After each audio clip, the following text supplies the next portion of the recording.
Good morning and welcome to another exciting day 4 with the man Frank Scalish. It is day 4, number 206. And Frank, I got back from Alaska and have just been battling severe allergies since the moment we touched down. Outstanding. I don't know how, dude. I'm tipping my hat to you right now because I don't know how you do so many things and still manage to put things together. I am like beside. I try. Well, I mean, I had a little bit of motivation this past. That is vacuum sealed Alaskan king salmon that was smoked.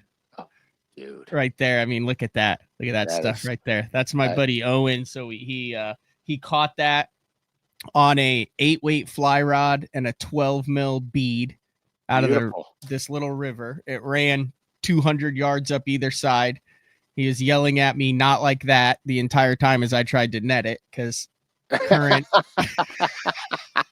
You can't net a salmon by the tail. Yeah, I kept trying to. Yeah, you can't do that. And then I tried to trap it on the bottom, which I knew was a bad idea. That is so funny. I'm going to have to edit the video, but I would like to show it at some point because if you thought my net job in the Pan Am games was bad, you should see me trying to net this king salmon. Dude, the net job in the Pan Am games was like a swish. It was like nothing but net after the first airlift. This was like a drunken toddler trying to do calculus. And it's excellent. So then he caught it on the summer solstice at like 1 a.m. So he didn't get home until 3 or 4 a.m. Then we filleted the salmon, then put it in a brown sugar salt brine for 24 hours. Perfect. After cutting it into strips. Yep. Then drying it out, glazing it with maple syrup. But you rinsed the brine off of it, right? Yeah. Rinse the brine off. Okay. And then smoking it with apple wood and some other wood that he used. Perfect. And then finishing it with a baked glaze. And that is how you get that. That is probably so delicious, dude. It's one of my favorite things on earth, food-wise. It's one of my favorites. It's pretty amazing. And then he was like, hey, we're going to eat some of this super fresh. I don't know if I'll be able to find it. Oh, yeah, there it is right there. Oh, look at that, man. Dude, that's not fair. I'm hungry. Yeah, so I just woke up and figured I just make you super jealous this morning. But then I saw last night that you went out and cracked him again. I hate to sound like that, but yeah, I did. But it was so different. So I had a fan. He did a locker room with me, and he texted me this like 4-page thing that he wanted me to do on Bass Talk Live, and I'm going to do it in depth. And basically, it's when you prepare for a tournament, you go out and practice for the tournament. You got everything dialed in. You're on them. You know what's going on. You got everything dialed in. You get out there during the tournament, and nothing is the same. How do you prepare for that? So I'm going to do a show. We're going to do a show on it because it's detailed and it's extensive, and quite frankly, it was very well written. So I'm going to break it all down in sections, and Matt and I are going to talk about it prior, and we're going to do a deep dive on it because Matt has piles of experience tournament fishing. I have tournament fishing knowledge, and it's going to be a collaboration between Matt and I, and we're going to do this show. And it might even be a 2-parter. Depends on how long it is. But I think it's a beautiful topic. So that's the funny part about yesterday. So everybody knows that I have literally been offshore since the end of the first week in June. Mm-hmm. These fish where we live, they did it early and they got the hell out. And I got on them. We're going to do a show on that too, on how to follow them out. I followed them out. I got on them right away, and I'm fishing 3 or 4 different lakes, three mostly. The fourth one I throw in the mix just to challenge Just myself. to throw people off in case people see you. They say, "Oh, I saw him on the sewage discharge." Yeah, and exactly. then you saw what he posted, so you got to make sure you throw that in there every now and then just to throw people off the scent. Well, what it is, I have to be brutally honest with you guys. I fish a lot of the lakes in Ohio. I fish all the time. Mm-hmm. I'm disgustingly bored with it. I want to leave. I want to leave and go fish across the country in the worst possible way. So what I did about 3 years ago was I decided that I was going to do nothing but hunt for big fish. I'm gonna redial in these lakes. I'm gonna rethink how I'm thinking about this, because I want to target the biggest and the best fish I could catch every time I go out, and not so much go for a numbers game. Go for the quality, not the quantity.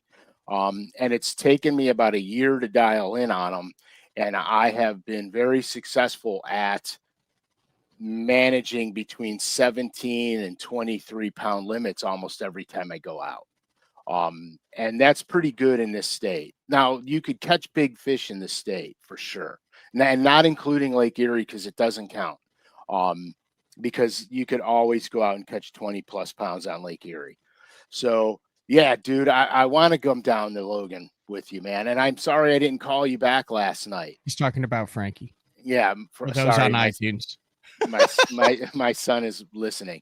Yeah, he said, "Come on down to Bama Pops. I'm having a time on Logan Martin." Yeah, he got on the spots there, and he's just railing. But anyhow, now I lost my complete train of thought. You're talking about catching big fish, giant fish. It took you a year, but between 17 and 23. Yeah, so it's been very effective for me. I've relegated myself to the fact that I may not go out and catch 50 bass, but if I catch 15 or 17 bass, I'm in the big weight, and I'm okay with that. It's a new challenge. It was exciting. It got me reinvigorated to go back to these lakes, because I'm doing a lot of things, not so much different, but different. And so anyway, so I have been, since the end of the first week in June, I have been plastering the fish offshore, big giants. And I was excited. So I decided I'm going to go to this other lake, one that I don't frequent. And I have some offshore stuff in this lake that is so textbook that when you see it on side imaging, the ledge looks great. But when you see the ledge on live scope, and you can see every individual boulder and the stumps and the break line, part of it's vertical, part of it's gradual. The gradual side is a gravel runoff. The vertical side is almost like an underwater bluff. I mean, it's like if you had to draw it, you couldn't draw it as good. And so I was excited. And so I went out there. And the first thing I did was I launched my boat, and I got 5 stumps that tail off from 10 feet to 15 feet on a sharp ledge, but it's not a drop, and it's not my good stuff. It's just I found these stumps crappie fishing, and I have never caught a bass on them yet. But I always, no matter what time of year I go there, I always hit them first because the crappie are there, and I'm catching, pound and a half. Would you say it's crappie fest? Yeah, yeah, it's wrong. I mean, I'm catching them on 5-inch minnows. And that's how big they are.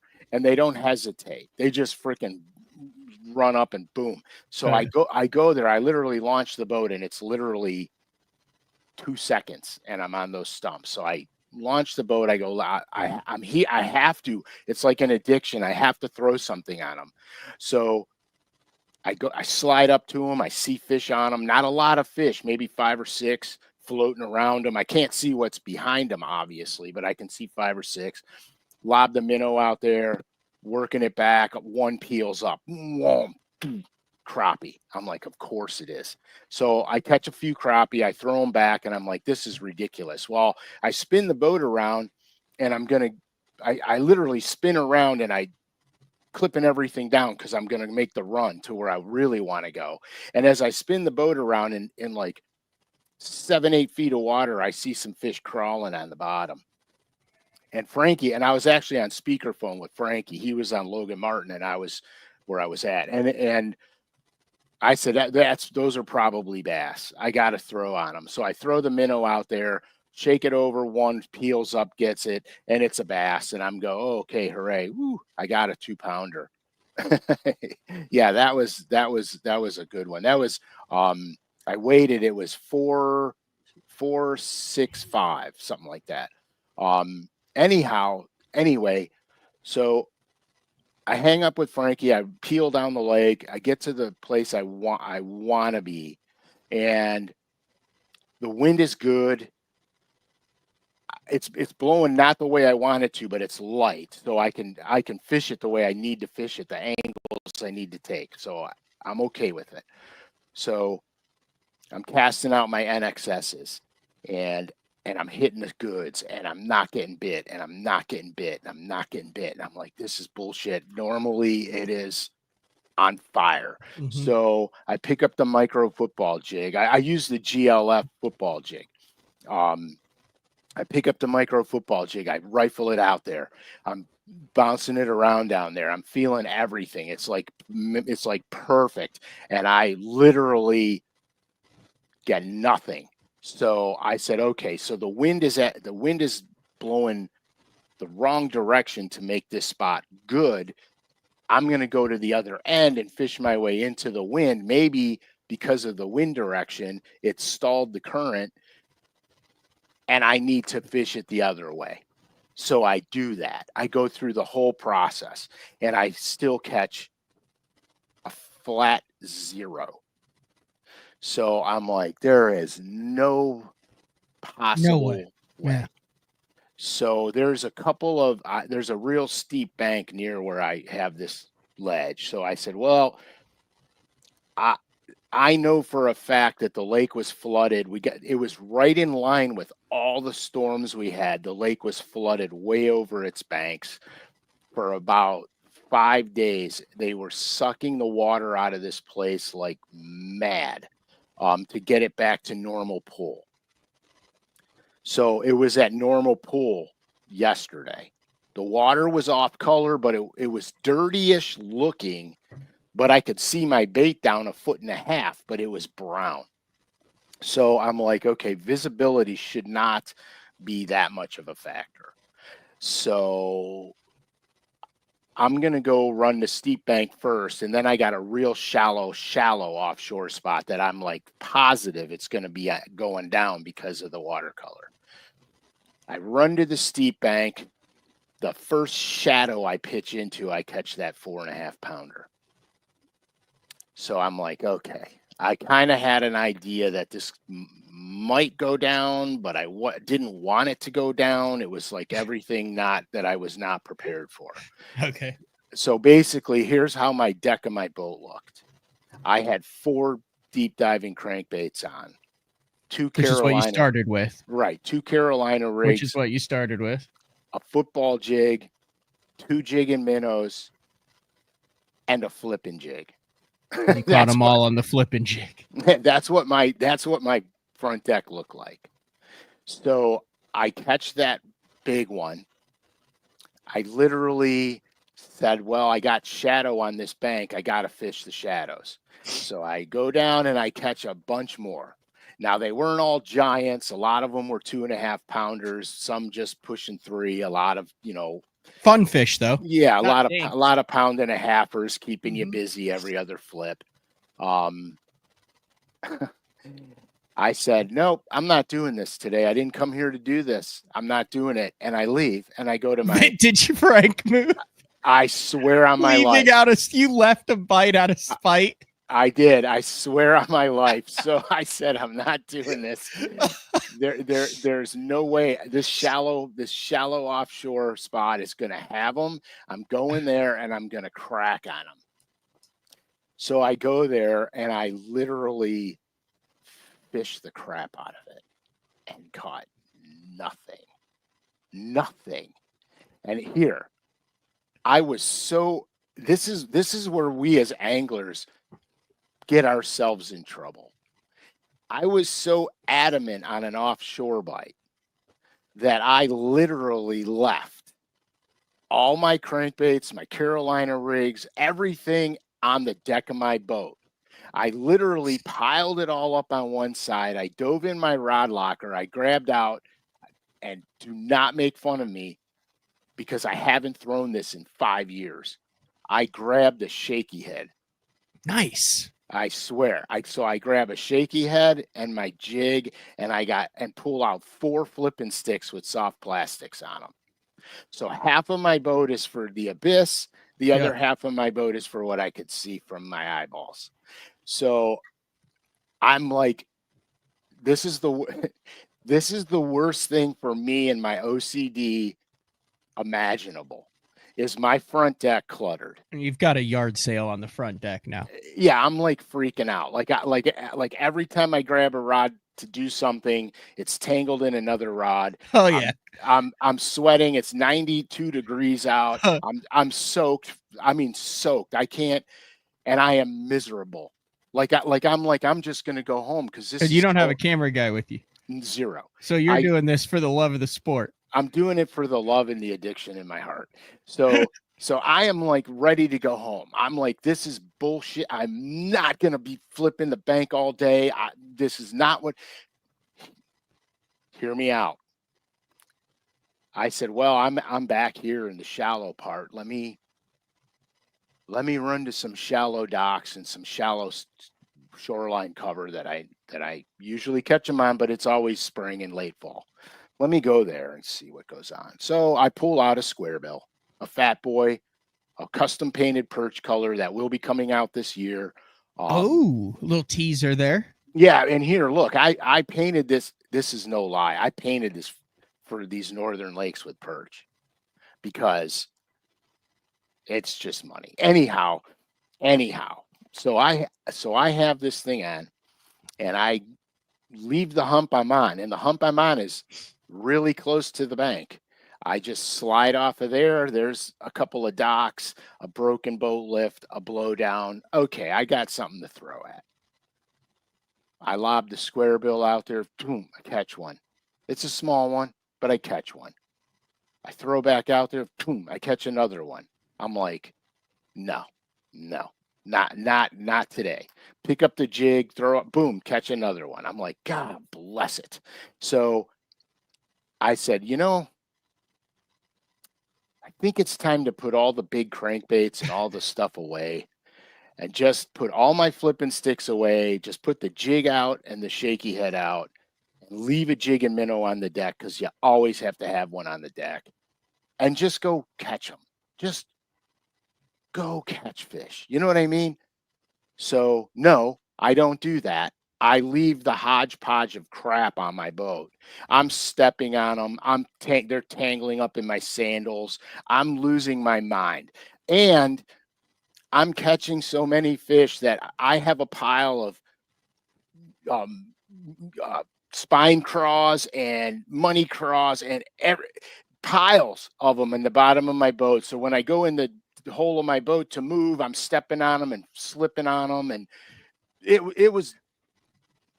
this is not me, guys. Anyhow, so I said, well, there's a steep bank. Let me go. I'm not going to give up on the big crankbait. I'm going to pick up my NXS, and I am going to go. This is an old school technique made famous by the old spoon plugger. Buck Perry had spoon plugs, and all he did was troll contour lines. Each spoon plug was a different size, and each spoon plug got down to a different depth. So all he did was parallel contours. He never cast across them or anything like that. He was literally a pure contour fisherman. So I said, let me parallel this stuff with the big crankbait. And I'll start 5 feet. I'll go to 8 feet. I'll go to 10 feet, 12 feet, 15 feet, but parallel the bank. So I rocket the NXS out there. And I know it's shallow for what I'm fishing, but I'm not taking another rod out. I don't care. Crawl it down there. It's walking over rock. It's walking over wood. Boom, I catch one. I'm like, oh, okay. Do it again. Boom, I catch another one. I'm like, okay, let me back out. I back out a little bit, nothing. Back out farther, nothing. Back out farther, nothing. I go, okay. There is no point in me fishing deeper than 5 or 8 feet. Now I'm putting everything away. So now I put everything away except the shaky head and the jig and the minnow. And I'm going down and I'm catching them. I'm catching them like it was spring spawning time. Okay. So you have to realize these fish were offshore. Like they were legitimately offshore. The rains, the floods, them sucking the water out like mad to get the lake back down, relocated these bass. At first, I couldn't figure it out. But then something else happened because I did not put the square bill away because it's the depth range I wanted. I started catching Mugombo-sized bluegills on the square bill. Like the slab lab bluegill type things. Okay. Really? Big bluegills. Then I realized there's another bluegill spawn going on the lake. A secondary bluegill spawn. Correct. So now I have two things: the high water to normal pool, the dirty water, the bluegill spawn. And that's how the day went. And I caught them up until, in fact, the last cast I made, I caught a 3-pounder, let it go, put the rods away, and went home. And that was that. But it was so bizarre because, to be honest with you, I was fighting it every step of the way, even though I knew after the first 20 minutes what I needed to do. I fought it and fought it and fought it. And as fishermen and tournament anglers especially, you can't fight the change. You have to embrace it and you have to adapt to it. Or that day for me would have been the worst fishing day that I have ever had if I didn't do what I did. And so I think it was primarily bluegill. The reason that they were up there. I think the floods. The lake was. Yeah, the lake was flooded for probably 6 days, and I think with the high water episode, the fish didn't have to leave. They didn't have to go anywhere. Yeah. I think the dirty water issue offshore probably had some of them slide back to the bank.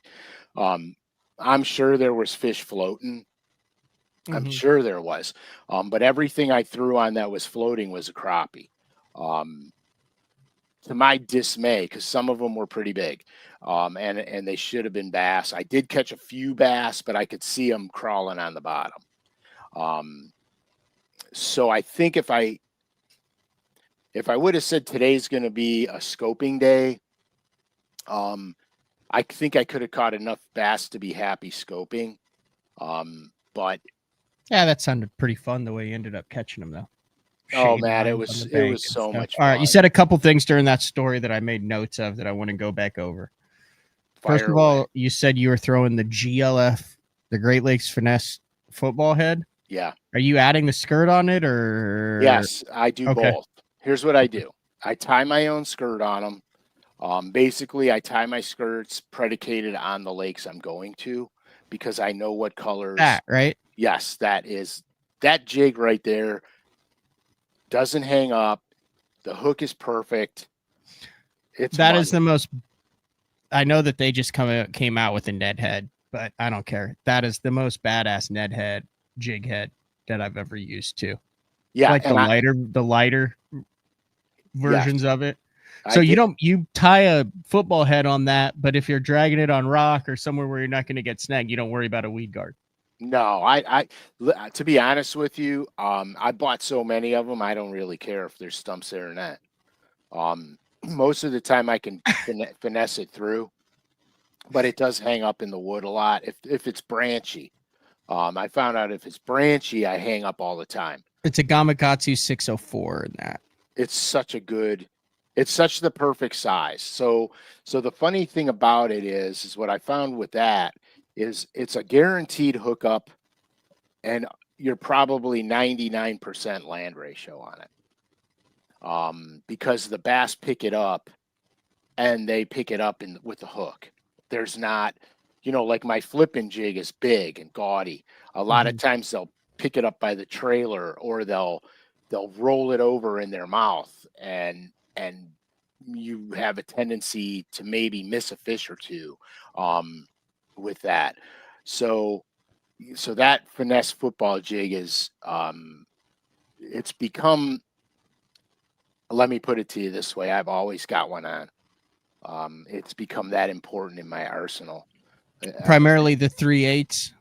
Yeah, I fish the 3/8 almost exclusively, except Matt, you turned me on to using it as a Ned head, and the lighter weights are disgusting. Yeah, that 1/8 ounce Ned head is pretty filthy, especially when you can get it with the green pumpkin or the brown. It's matte brutal. finish, and you put it on that. Yeah, it's brutal. So I kind of took that playbook from you on that, and have been very pleased. Now here's something weird. So I've been throwing the finesse football on a spinning rod with 12-pound braid. Oh wow. 12-pound fluoro leader. That's how I've been fishing it, structure fishing it. I have a good friend of mine, Troy from North Carolina. Yep. He's fishing it on a bait caster with 17-pound fluoro. Just like dragging it like a traditional football jig. So I'm going to start doing that now too with it, because I just feel I'm missing an application with it, and so I want to do that with it. But yeah, so it's funny. It's just funny because like I said, I'm trying to do things differently. I'm trying to target a different quality of bass, and so it's fun again because I'm back to the experimental stage with different techniques. How can I cross over a technique? Et cetera, et cetera. Like with the shaky head, I haven't really picked a shaky head up in over 5 years. Yeah, you haven't. You're not you've mentioned it, but you're not. I know you're not a noted shaky head aficionado. No, but see, on Bassmasters, you had to be. On Bassmasters, we had lakes where if you weren't throwing it, you weren't doing it. Canterbury was just on live at 10 Killer, blasting them on a shaky head. Yeah, it's weird. But I was scoping with it. Yeah, dude, I did the same thing. I caught so many scoping with it. It was ridiculous yesterday. So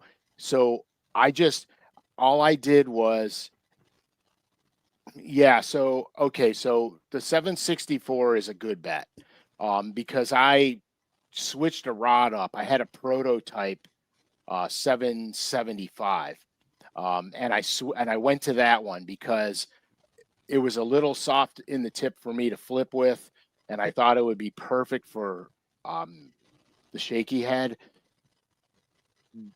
The tip was soft enough, but it was too heavy in the midsection, and I lost a bunch of fish doing it. So I'm definitely swapping the rod out to a 764 after yesterday, because you find when you do things and you're fine tuning a technique, you find that it's a process of elimination. What's going to give you better sensitivity? What's going to give you a better hookup ratio? What's going to give you a better landing ratio? And so that's where my process is with that now. But anyway, so I picked the shaky head up, and everything I did was shallow. Nothing was deeper than 8 feet. Most of the bites were coming right on the bank to 2 feet off the bank, except there were a couple gravel drop runs where the fish piled up on the outside corner of the drop. Still 4 to 6 feet, nothing crazy deep. And I was just scanning around this one point where I caught him in the spring cranking red speed end. I swing it out there and I see a stump, and I see 2 fish. Literally, if it didn't move, I wouldn't have known they were fish. They were literally plastered. One was on top of the stump, one was in the root ball. And when I scanned over, the one on top lifted up and went back down. And I said, oh, man. And I lobbed the shaky head out there, and I'm watching the shaky head go down. And believe it or not, the one on top of the stump came up to look at it. The one in the root ball came up and got it. That's how it always works. Yeah, I did. It was wild. And so, yeah, so it was fun. I mean, it was fun. I found a little ditch. I found a little ditch, dude, and I scope over there, and the whole bottom of the ditch is moving. And I go, those are either big, giant bluegill, because the ditch was only like 4 or 5 feet deep. Mm-hmm. They're either big, giant bluegill, or there's 50 bass down there. And I cast the shaky head up there, and I just caught them one right after the other after the other. I was like, oh my gosh. The other thing that I had written down, we were talking about the jig that you're throwing, and you mentioned the spine craw on it. Did you go with the spine craw? So I'll pull the spine craw up. Is this a case where warmer water and the bluegill spawn, you wanted that kicking action that moved water as opposed to putting a chunk or something more subtle as the trailer on it? So same jig, but different chunk than what you would use in the winter. 100%. So okay. Here was my thought pattern. The water was dirty. I was throwing black and blue. The water was dirty. So I wanted something to move water. All right. And so I put the black and blue on. I dyed the very tips of that spine craw. I dyed them chartreuse because I wanted something a little visible. So you had you dyed the blue chartreuse. Yes, just the tips of the pin. Interesting. I don't think I've ever heard of that before. Oh yeah, I always do that. It makes it look alive. And so that's pretty much exactly 100% my setup. Black and blue jig, black and blue trailer. Half ounce? 5/16. So light. Light, because I'm fishing super shallow with it. 5/16, nothing fancy. So which one is that? That's the one I was throwing right there. That's the one I was throwing. Black with blue flake. Now I also put them on my Carolina rig too. That was what I had on my Carolina rig. I had black and blue flake on the Carolina rig, and I had mud fleck on the Carolina rig. Mm-hmm. But like I said, I could have Carolina rigged all day out there because there were no fish out there. Which was sad to me. Couple questions about it. Matthew Weimer asked, what about a finesse worm on a finesse football head? Good or bad idea? It's the same thing as a shaky head. It's a good idea. It's a good idea. I put the shaky head on because there was a lot of wood in that 4 So you were range. Texas rigging the shaky head. Yes. The finesse football head makes it a little bit tougher. I guess you could just barely skin hook it and then go back and Texas rig it. But now you're basically dealing with what the Minnesotans and Wisconsins call a jig head worm. Yeah, pretty much. So I was actually rigging my shaky head totally weedless. Yeah. Because of the brush factor. I did catch some on the micro football jig casting to the Rocky Banks, up to the Rocky Banks. I did catch some on it, but most of it came on a regular flipping jig and the shaky head. And I had to make it simple for me because I can't stand clutter on my just desk. A 6-inch standard finesse worm. 100%. So yeah, I mean, it was interesting. It was as miserable as the heat was for me. I probably drank 12. I freeze water. What I do is I freeze the bottles of water and then put them in the boat. And so when I first get there, I pull one of the frozen bottles out and put it in my cup holder. And then in about a half hour, it's halfway thawed out and I just start drinking it. And as soon as that one's empty, I put another one out and do the same thing all day long. That's smart. And so that's how I do it, because otherwise it's brutal, man. Yep. It's just brutal. Now, let me ask you another question. You've been known to put a dinger on a shaky head or a Ned head. 100%. That actually, I believe, is why you have not thrown a quote-unquote shaky head in such a long time, because you throw a shaky head, you just call it a Ned head, and then you put an absurdly large 5-inch dinger on it. So you're basically 100%. throwing a shaky head. What made you go with the shaky head and not the Magnum Ned? Well, ordinarily, that's what I have out. 100%. I'll be honest with you. I said, I haven't thrown a shaky head in a while. Nice. I'm taking it out because there's absolutely nothing wrong with that. No, because I know I'm going to catch him on the dinger and the net head. I know I am, but I also know that some of the areas I'm fishing are real brushy, and I don't want to have to deal with going in to get the net head all the time. So I decided on the shaky head, and I was really happy I did because the rod I put it on is not made. We decided against it 3 years ago, so we didn't make it. And I said, this is going to be perfect for my shaky head. I'm going to use it. And it turns out it wasn't. So now I know that. So I'm glad I did that because I learned something too from it. Yep. If you noticed, I have my Lake Fork, Texas Crappie Fest shirt on. I love it, dude. Yeah, and that is in honor of the 300 Bobby Garland and Bandit collab limited edition crappie colors in the crank. You know, it's okay. So trolling for crappies was such a thing. Remember that? Oh yeah, there were trolling for crappies is kind of, in my opinion, it's kind of like the OG Carolina rigging. Yeah. No, because that's spider rigging. There's like a subculture of crappie trollers, like little bitty planer boards, the whole 9 yards. Yeah, good friend of mine, Pete Pons, used to troll 300 bandits for crappie like it was his job. And he caught them. Man, did he catch them. Yeah, go to the next one, dude. Yeah, this is the one. I was just letting you get it set up before I hit everybody with that. Yeah, that's the one right there. What are they calling that one? Because to me, isn't that electric chicken? Yes. But what are they calling it? Because it might be different because it's more semi-transparent with the pearl side, which I really like a lot. You got to scroll to the color. Yeah. Spring fling. Spring fling. So that essentially in my world is electric chicken. But the cool thing they did with that one is they made it semi-translucent, and the translucent stuff is pearled, which to me adds a little. Is this not a smallmouth killer?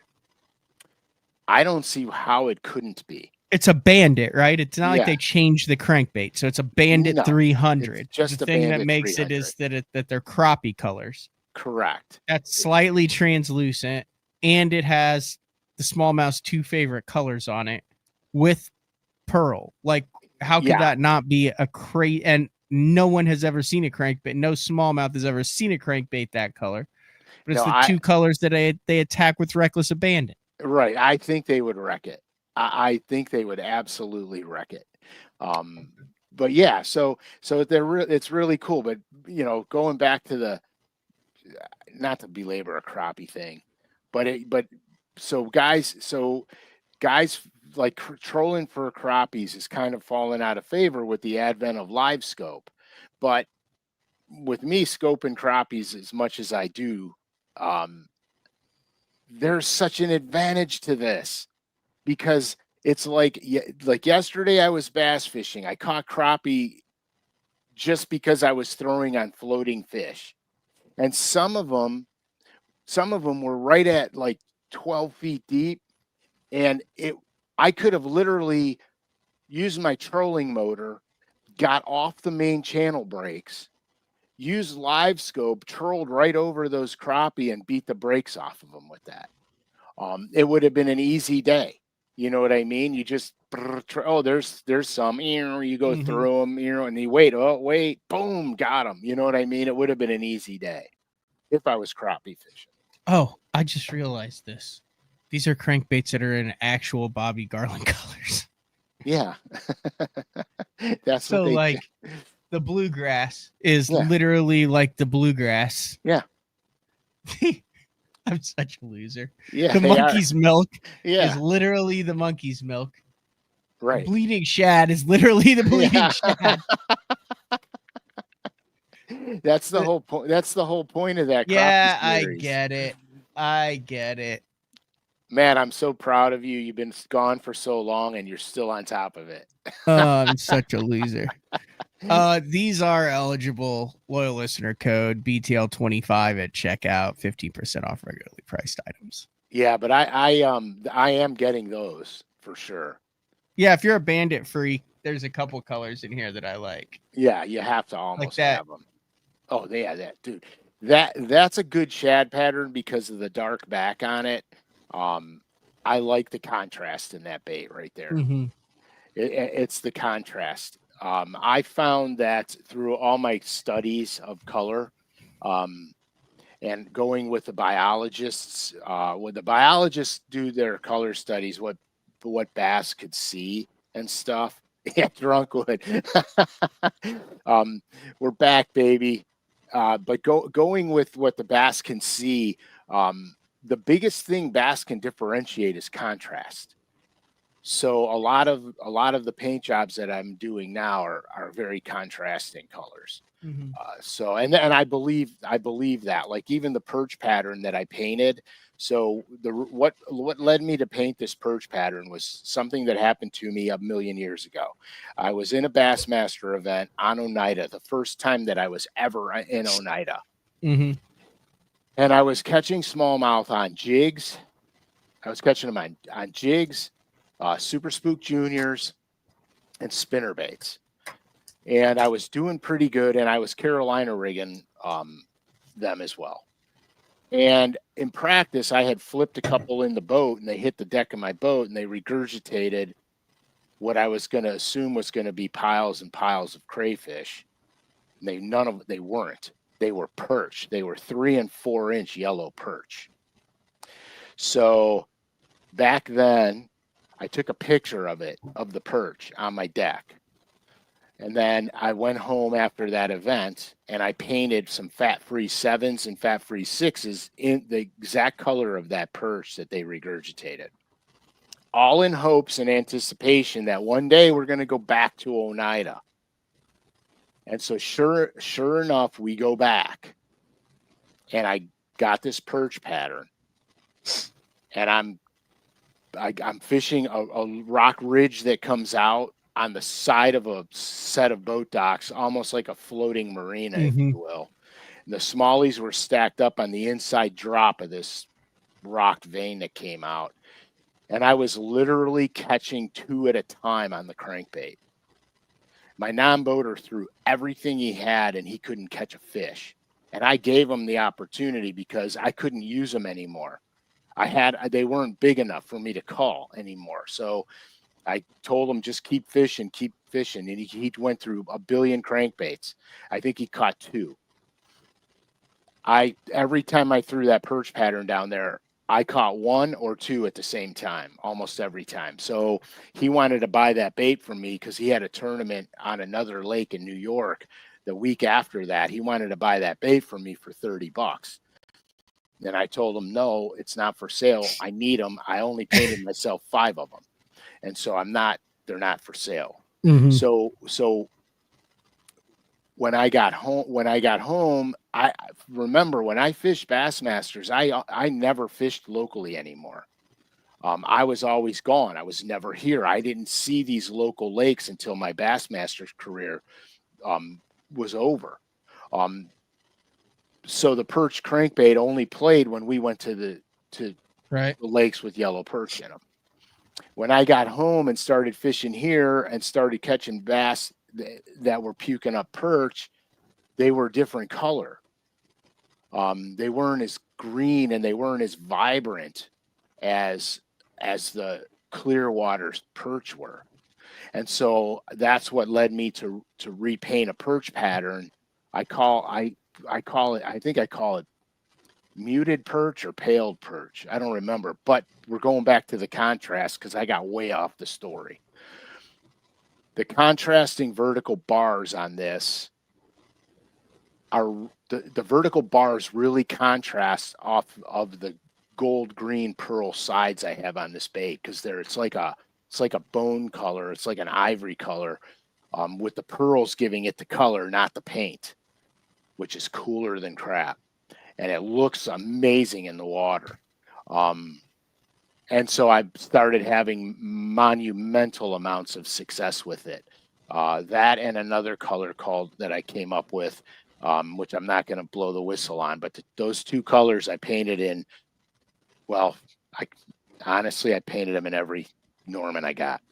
TD22s, NXSs, middle ends, fat boys, everyone. I have a completely unrelated question. I love unrelated questions, but it kind of is. So I was like Googling, or I was on LureNet and I was looking up like muted perch or whatever, and just to see what they had perch wise, and this weird ass thing shows up.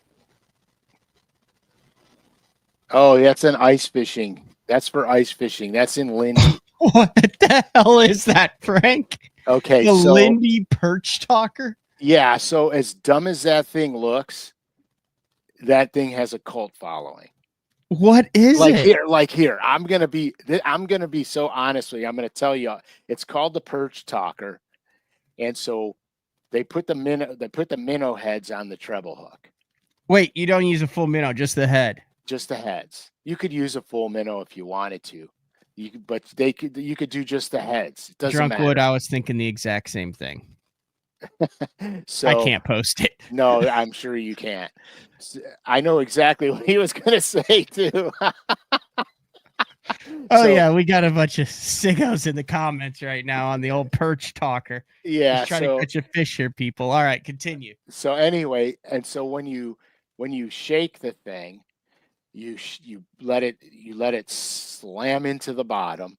It kicks up the dust debris. Pounding sand is what they call it. Right. You pick it up and you shake it, and all those beads click and clack. And it draws the perch in. Like if they're not in the scope of your sonar, your 2D sonar, it'll draw them into it. I'm going to be honest, I didn't have a clue what that was. I would have never bought that in a million years, and I ice fish until I started doing the shows a bunch of years ago up where ice fishing is very prevalent. Mm-hmm. And those things sold like hotcakes. They also have things like that. But that's about as old school as it gets there. Yeah. The Lindy perch talker. Yeah, so somehow we have gone down a road. we've gone down. Hey, do you want to hear why I had a little bit of self-loathing last night in the Wednesday nighter? Yeah, I do. So, Cranford fishes the Wednesday nighters at one of the local lakes here. He doesn't really need anybody else in the boat. It's a pure scope bite, but it's kind of helpful if you have someone that way when you're retying, or if you have a follow-up bait, or if you miss a fish, like, you know what I mean? Oh yeah, like 100%. You have camaraderie, etc., life quality. Anyway, so I was back in town for the first time in 3 months, and I was like, hey, I can fish the Wednesday nighter. And he's like, okay, good. I need you in the boat with me because I've gotten second to the same kid 3 weeks in a row. And I was like, oh yeah, I said we got it, because this other kid fishes with his dad. Nice kid, nice guys. I don't really know him. It's kind of like a new group. We're on a different lake, so like I would venture to say that every Wednesday night, Thursday night, Tuesday night tournament group, all of them, like every group individually for the most part, best group of guys in the world, unless you're an outsider who they don't know, who comes in and starts catching fish. Oh yeah, then everyone's an asshole. That. But I'm saying that by saying they're all probably the greatest guys in the world, and a lot of them are super nice to us. But I've fished it a couple times now, and I can tell they're not exactly thrilled that Austin shows up. The only saving grace is they know the kid has been beating him every week, or else I think he wouldn't have any air left in his tires.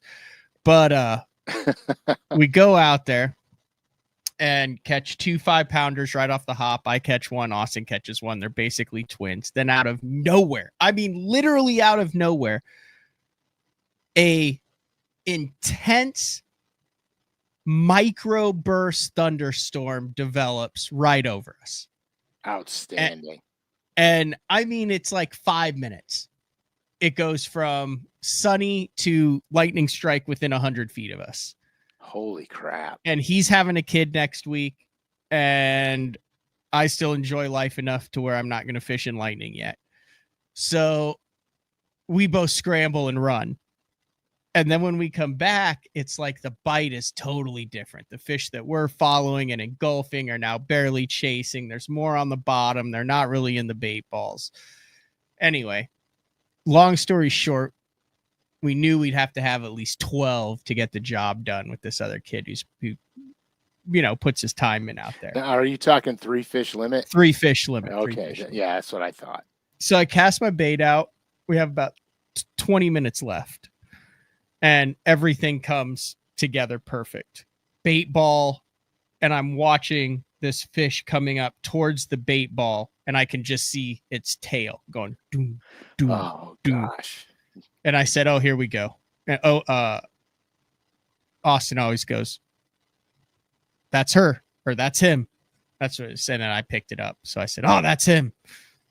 I fire my bait out, and as it goes down, it goes right through the bait ball as the eye of the tiger develops, because this giant's in there just wreaking havoc. Right? I click the bail over. I go to shake it. It's already on. So I'm like, got her. And he's like, hell yeah, that's what we need. That'll give us 16, 17 pounds. And it's the same setup that I just fished.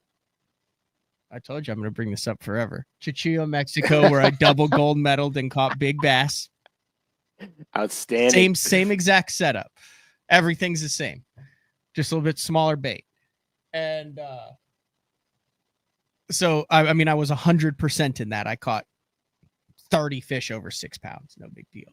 And I lean into it, and I said, there she is. I got her. And you see the bait go poof, and there's this big giant ball going on the screen. And it's, 5 to 7 pound largemouth. Oh my! And it like turns, and I found the best way to fight those. And I know it sounds weird, but on that minnow is to reel against the drag. If you actually like fight them and let them jump and run and stuff, they have a tendency to come off. So if you get them, keep the rod tip up to where you can still fight them and give it to them. But when they're coming up to jump and stuff, you just reel. And it sounds like you shouldn't be reeling, but you reel. That's the best way to do it. 1000%. If you watch all the good smallmouth guys, they reel against their drag while they're fighting the smallmouth, which I know sounds, but at certain times, like when the smallmouth is coming up, when it's just straight hauling butt away from you. Right. But, I'm doing the same. I got everything dialed in, and this fish turns, and I stop reeling, and it goes zzz, and just pops off. And I have absolutely no reason why it popped off. I mean, the only thing I could think of is when you're minnowing. A lot of times, you're reeling it and that hook is right back there. But when that bait was falling, I'm not sure. You don't know, it's falling. That hook is spiraling. And then when you set the hook, if that fish hit it head down as it came through the pile of bait, it just didn't get it to where it stuck it right through the good part. Right. The other thing, go ahead. Now, the other thing I noticed with minnowing, you gotta set the hook straight up. You can't do it sideways. Yeah, well, I just start reeling. I mean, it's definitely a reel. It's like if you watch how Brandon Polinick sets the hook on a drop shot, which is exceptionally awkward. I never understood it. And the reason I didn't understand it was because he was so next level. And I'm just now getting to that point. So I'm like, oh, I understand that now. Long story short, Cranford's finished second to this kid by ounces 3 consecutive weeks. He weighs in front of us. He has 11.99 with a 540 big bass. And this pay is pretty decent.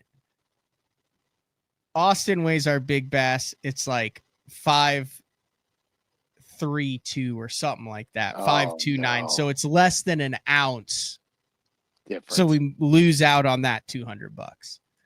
Then our fish hit the scales. He had 11.99. We had 11.96. So 3/100ths of an ounce and less than an ounce. So an ounce total from first and big bass. And because I lost that sucker, we got no money for big bass and second, which paid $140 as opposed to $380 and a two. It ended up being about a $350 difference because I'm a dumbass and can't land one fish on a damn minnow. I was so bitter. So then I just stood by the boat. Like, you stand around and congratulate all the guy, that stuff. But yeah, I thought it was hilarious. Austin's like, where'd you go? And I was like, I don't know. I said I was pretty disgusted in myself. He's like, oh, it's all good, dude. No worries. So then he had to post the photo of the two good ones we had by himself. Because you were gone. Yeah, I was standing up by the boat. He goes, Matt Pangrek and I tried to break the second place curse tonight. Matt skipped the picture. Had 11.96 and lost by less than an ounce. Makes the 4th straight second place finish in a row. Oh my gosh. That is but that wasn't your fault the fish came off. I know I didn't do anything wrong, but it burns me. Yeah, it's tough. I hate it. I hate losing fish. I mean, we all do. I can live with it because I know I didn't do anything wrong. Right. But here's the only thing. So I was throwing here's the only thing that gets me. So I was throwing an unreleased jig head that I've had a lot of success with. Like I have no qualms with that jig head. It's bad to the bone. It actually enhances the action threefold, has an insanely sharp Gamakatsu in it.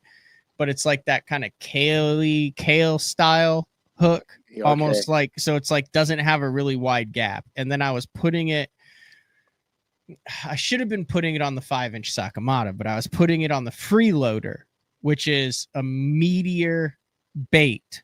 This is just what I've thought about afterwards. And this is a little 1/0 hook in this jig head that makes the bait act when you get it, it pins them. But when you look at it, the plastic thickness drastically reduces the hook gap.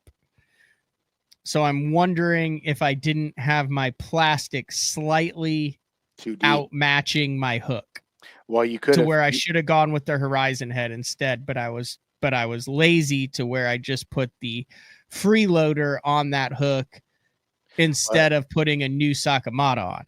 Right, but you could have taken the soft plastic and rigged the jig head higher in it.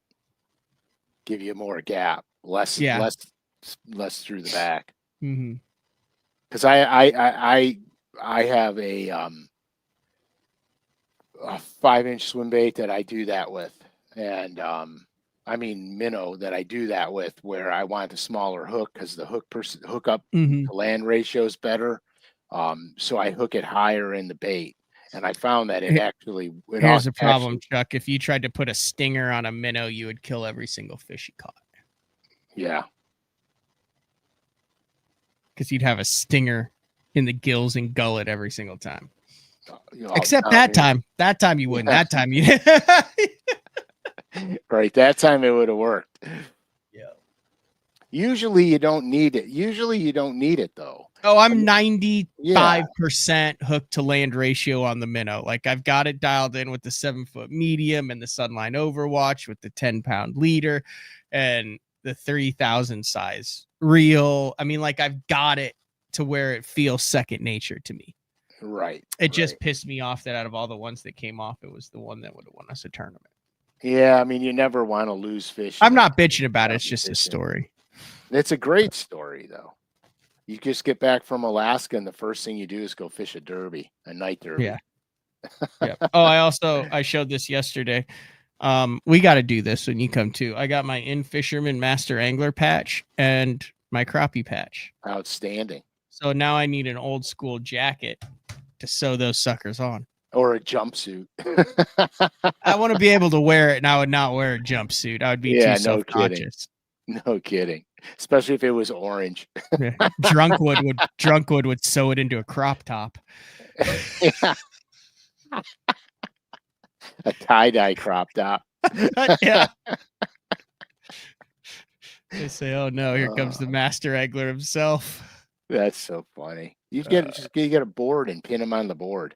Nah, I'm picturing like the old school Yeah, I know, jacket, the 100%. Ranger jacket with the hoodie, the cotton hood, and then the shell. Yeah, I know exactly what you're talking about.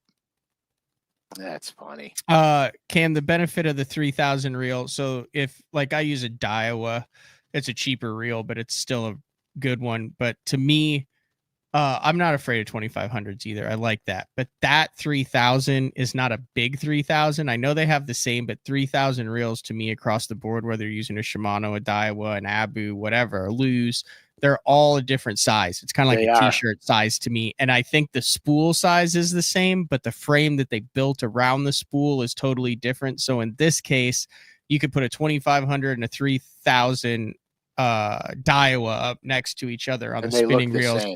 Couldn't even, it just looks slightly bigger in the spool, and that's it. So I use that because then I'll put more backing on, and then I'll put the whole 150 yards of braid that it comes with the Overwatch on. But to me, it's just better line management, less line twist, better casting distance. Yep. Just the bigger spool is the same thing, and it just kind of, it's just, why not go with the bigger spool? Yeah, because I'm using a Daiwa 3000 as well, and I have old 3000s, and the old ones are twice the size.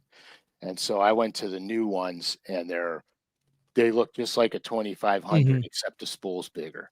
But like I said, I've got somewhere I've ordered them in the past from other brands, and it's like, I mean, it's like you're ocean fishing, surf fishing with them. And I'm like, what the hell do I do with this thing?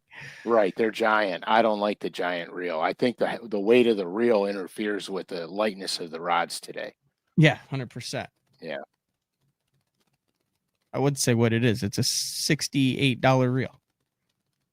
Oh, I know which one you're throwing. I freaking love it. You've seen them. Yeah, I'm throwing. I could say what I'm throwing. I'm throwing the Exceller.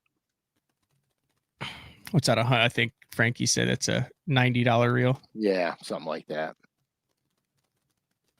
I left 2 of them up in Alaska for my buddy O, and he's like, "These things are so nice." I didn't tell him they were $68. Yeah, the first king he hooks on one, they could throw in the garbage. No, I caught one on a king. I caught a king on it. I'm kidding. I'm just kidding. I know. I'm throwing them too. I have 3 the ones you're using and 3 the Excellers. Let me ask you this. You hear guys burning up reels. Have you ever in your life actually burned up a reel on a fish? No. And I'm going to, no. And here, look, I'm going to tell you guys something. I literally just went through a process of exchanging all of my reels. I've finally got all my reels exchanged. The reels that I have been using, some of them are 20 years old, and they are still in perfect working order. It was just time to,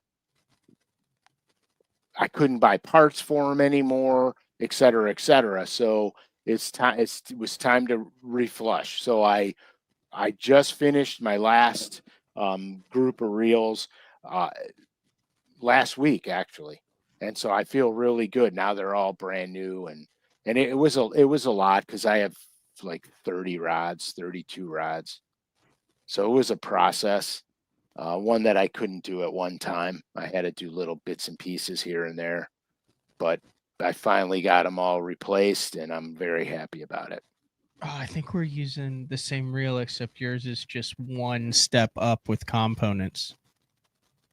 Well, I have the same reel you're using also. I have 3 of those, and I have 5 Excellers. What's the difference between, in your opinion, between the Exceller and the Regal? Okay, so I went to the Exceller only because I think it's sturdier. I see what you mean. I like the handle better. So the Regal to me fishes like a $300 spinning reel, but I do notice it is. I don't want to say plasticky because that's the wrong word. I think the frame. It has a little flex to it. Does that make sense? Yes. The framing on the Exceller is a little stouter, I believe. And I like the handle better on the Exceller.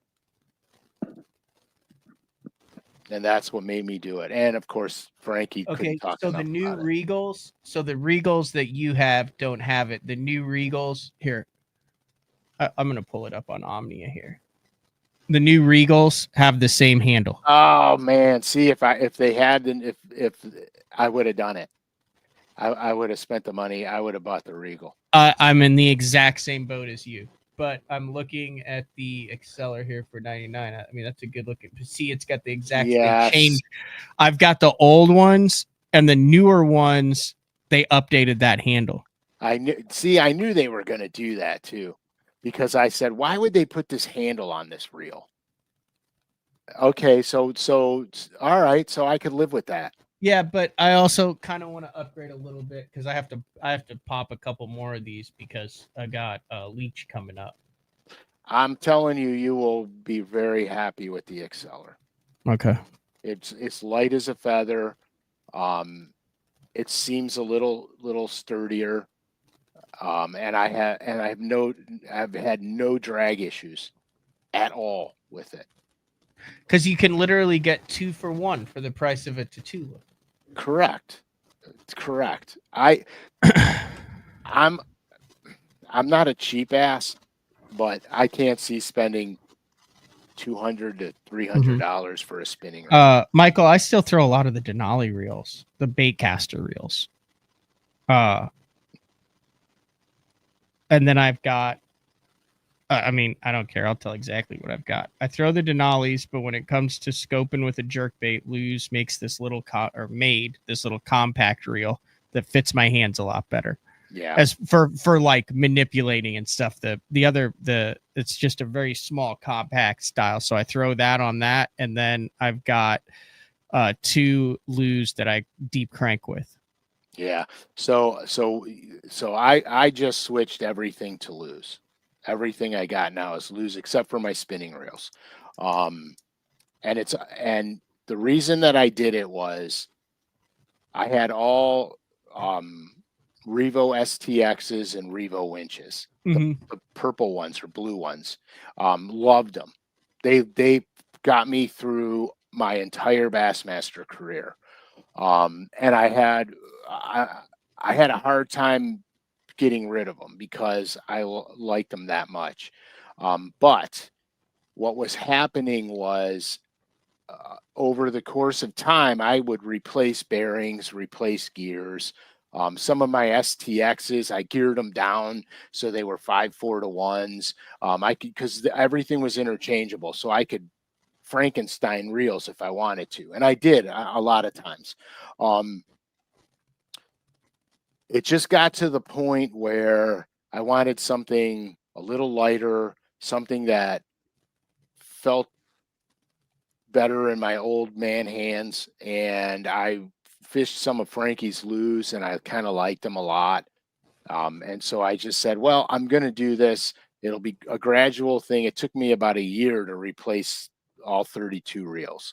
And so that's what I did. I wound up just replacing them one at a time. And what I did for my cranking stuff was I got the Luz 5 1-to-1s. The one that doesn't have the infinite anti-reverse bearing, so it gives you line slap. I use those for all my deep cranking. And so that's what I did, man. I just decided it was time to bite the bullet and do it. Very nice. But I never, you know what's funny? I never took a reel sponsor even in Bassmasters. I think that's the little one, that Luz custom light that I like to throw my jerk baits on. Yeah, that's the one thing that I made a mistake on.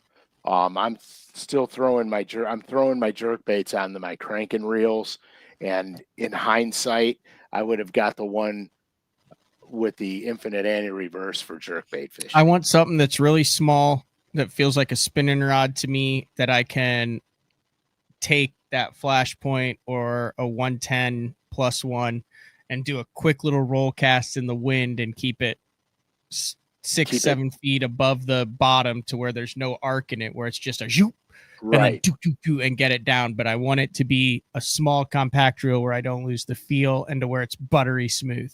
So I can pack that. Like I pack it with the 10-pound Crank FC.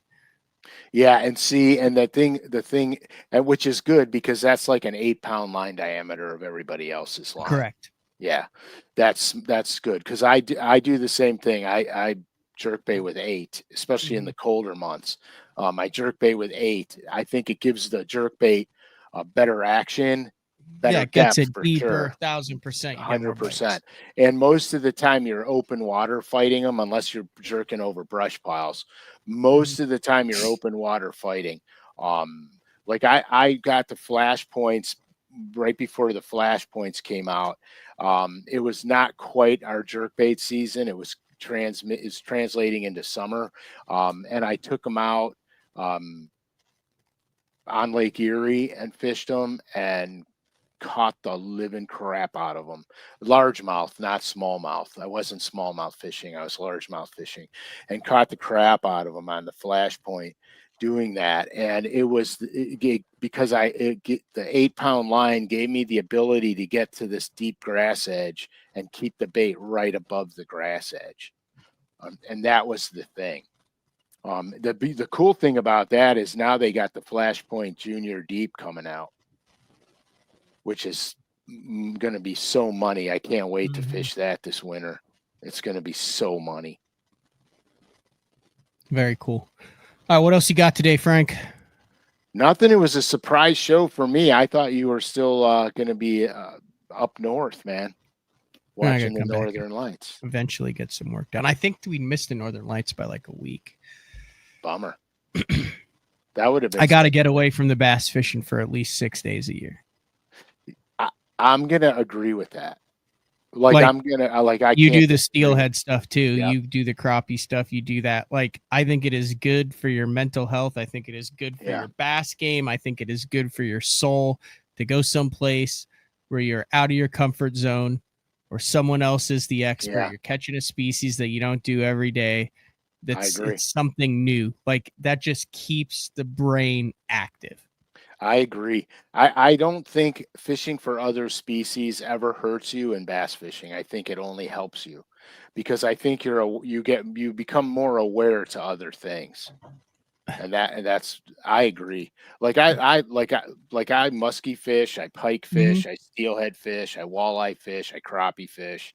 I don't walleye fish a lot, to be honest with you, but when I go, I go to catch them for the freezer.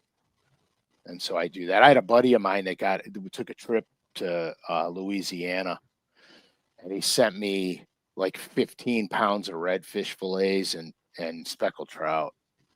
Phenomenal. Oh, I cooked this. I made some redfish the other night, and it was so good. It was sickening.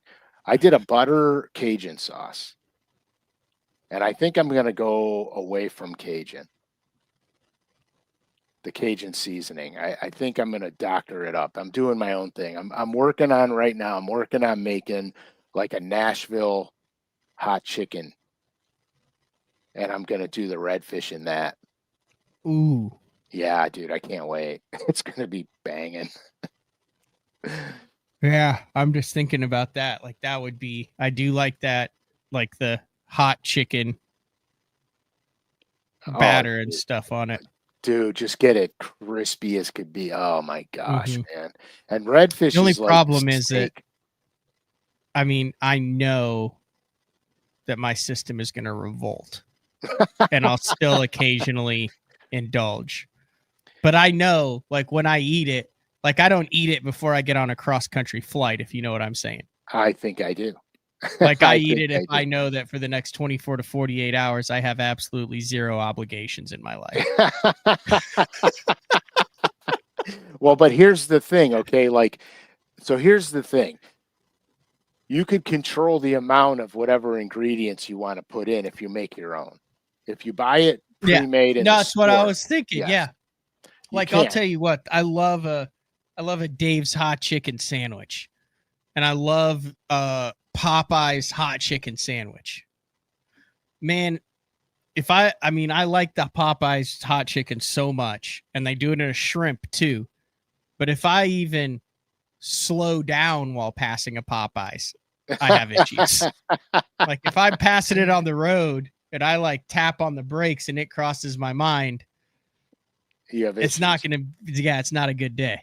Yeah. So what I've learned is because there's some like the Cajun spice that we bought pre-made. Mm-hmm.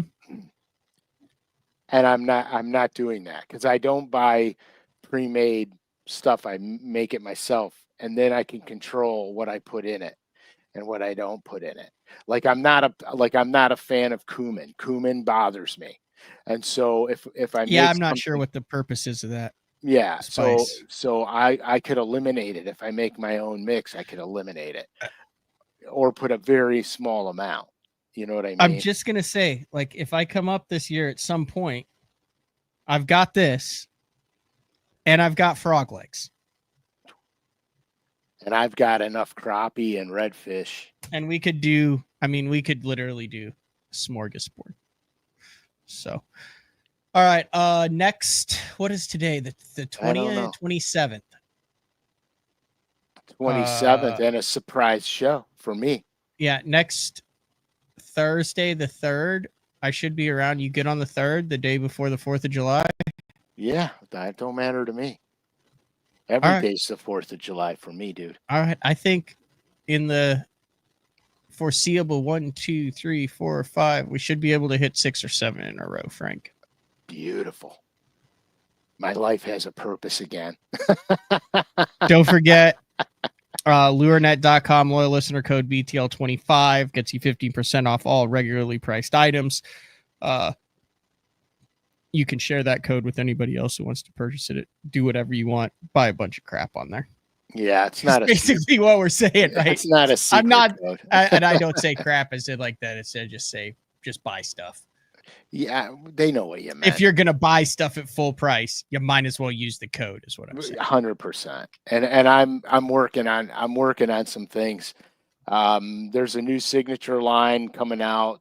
We're going through it now. It'll be out in a few months. I want the GLF and the 3/8 ounce football head with a skirt on it and a really light, subtle weed guard. That's what I want. Right. Well, I talked with old Dano about that already. We'll see how that goes. I will say one thing. So you know the GLF little paddle tail minnow that they came out with? The GLF.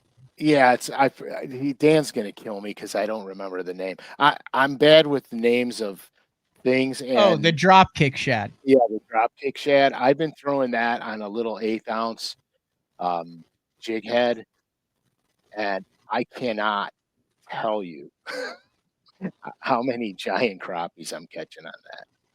Like, it's stupid. And I'm catching bass on it too, because if I throw it a bass, I catch the bass. If I throw it a crappie, I catch the crappie.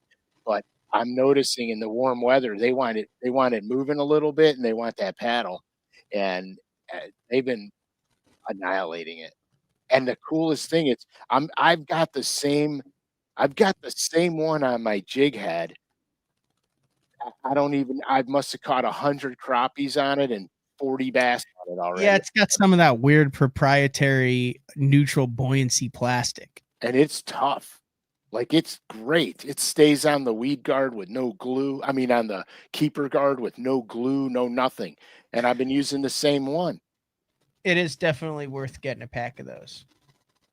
I'm really pleased with it. I think they're really cheap too. Yeah, $6.99. Yeah, they are. For 5 baits. And like I said, I think you can get 20 or 30 fish per bait or per pack. Oh, dude, I'm gonna get 20 fish out of a 5-pack, I would think, wouldn't you? I'm gonna guarantee it. I've used 2 of them so far, and I've caught probably over 100 fish. It's exciting.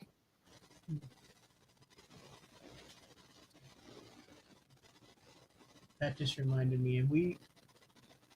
We've ran the Men's Warehouse commercials here, haven't we? Yes. you're gonna get chicks. They're gonna line up. Is that what you're talking about? No, I don't care. This probably is gonna get us demonetized on this, but this just reminded me here. It has to have audio. Every once in a while, you'll say something that reminds me of some weird share screen, entire screen. I'm afraid. No. This is good. All right. This is from 2006 or something. This is Men's Warehouse. You've never heard the Men's Warehouse guy? Here. Wearing shirts that look and feel as good in the evening as they do in the morning. You're going to like the way you look. I guarantee it. The I guarantee it part? Yeah. That sounds exact like the guy's distinguished just like you. Here, listen to it again. You're going to like the way you look. I guarantee it. I don't know why. I don't know how you find this crap so fast, dude. You just find this stuff like in a blink. But I said 20 a pack, and you said, I guarantee it. Just like the guy from Men's Warehouse. Please, someone else tell me that they knew.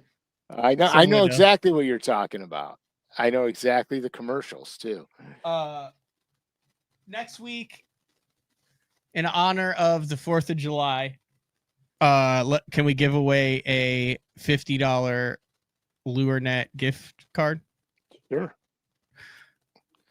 So on the 3rd, $50 LureNet gift card, and then Blake, Great Minds Think Alike, will also give away a USA Bass. Like, look at that. Can you get a better 4th of July hat than that, Frank? No. That's a good 4th of July. A USA will also give away to a different person a USA Bass Richardson 112 hat. Do you know the last time I fished for them? I won the double gold medals, Frank. I've got them hanging right there. It happened to be in Mexico, did it? Happened to be in Mexico. I heard something about that. El Chichillo, yeah. Outstanding. Scott actually just dropped his first video of that series, and then both of the videos are out. Andrew Upshaw and Let's Fish TV. Beautiful. Holy smoke, of an hour and 22, Frank. Wow, on your first day back. Way to go. We only missed 1 week. Yeah, that's not bad. No. I needed the day off. Good. All right, let's do it again. Same time, same place. Next week. This has been another edition of Day 4 with Frank Scalish. We'll talk to everyone later. See ya. Bye-bye.